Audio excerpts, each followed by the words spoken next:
Solidarity forever, for the union makes us strong. Power! Power! We went for the longest strike that has ever been there for clinic officers.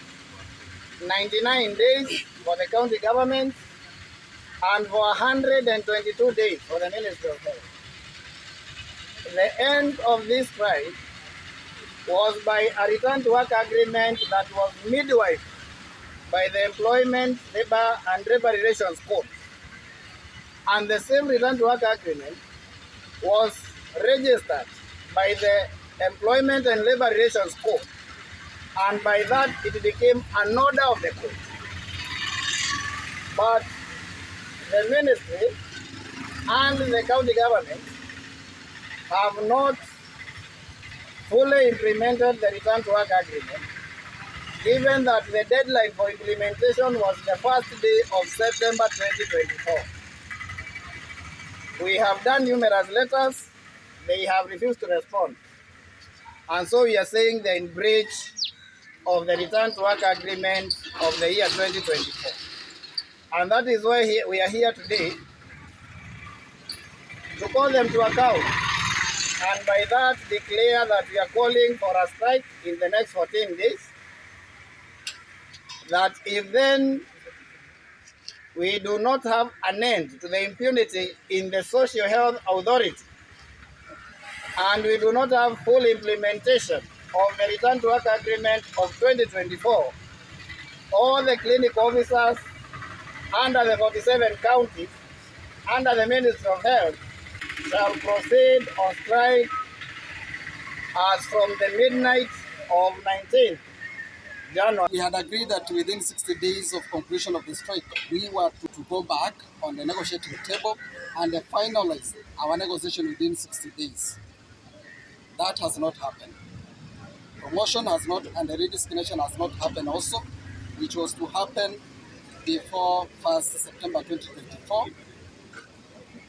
Comprehensive medical cover, as mean we wanted a comprehensive medical cover for all our clinical officers who are serving under the counties and the national government. A number of counties have not provided this cover, meaning that they are exposing our members to catastrophic suffering. We also demanded confirmation of the UHC, that's the Universal Health Coverage clinical officers, into permanent and pensionable terms. To this extent, only the Ministry of Health has acted on this, and the counties still remain, this issue remain unaddressed. We also talked of converting all people who have been on contract under the county, respective county, serving more than 6 years, to be converted to permanent and pensionable, because it is illegal and has no basis to be in place, because then they are manipulating the clinical officers. And we agreed that this was to be, if they were not to do that, they were to pay them according to the market rate. That has not also happened, and it forms the ground of this strike notice today. The union hereby demand, in light of the unresolved issues and lack of goodwill from the government and the responsible state agencies, the Kenya Union of Clinical Officers now make the following demands: immediate recognition and empowerment of all health care providers and facilities registered under the Clinical Officers Council in accordance with the law. Reinstatement of the pre-authorization right for clinical officers, including the specialized under the Social Health Authority, to provide services for all Kenya. Full implementation of the return to work by the Ministry of Health and all the 47 counties coordinated under the Council of Governors before 19th July 2025.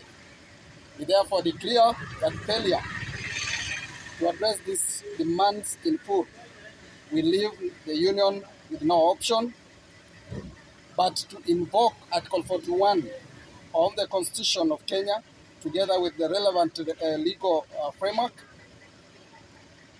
and commence an industrial action starting midnight 19th January 2024. Meanwhile, we remain open to constructive dialogue with the government and all key stakeholders to amicably resolve this issue. Without concrete outcome of the same, we are ready to take lawful measures to protect the right of and the welfare of clinical officers and the public at large. Comrades, power! Power! Avia, power! Power!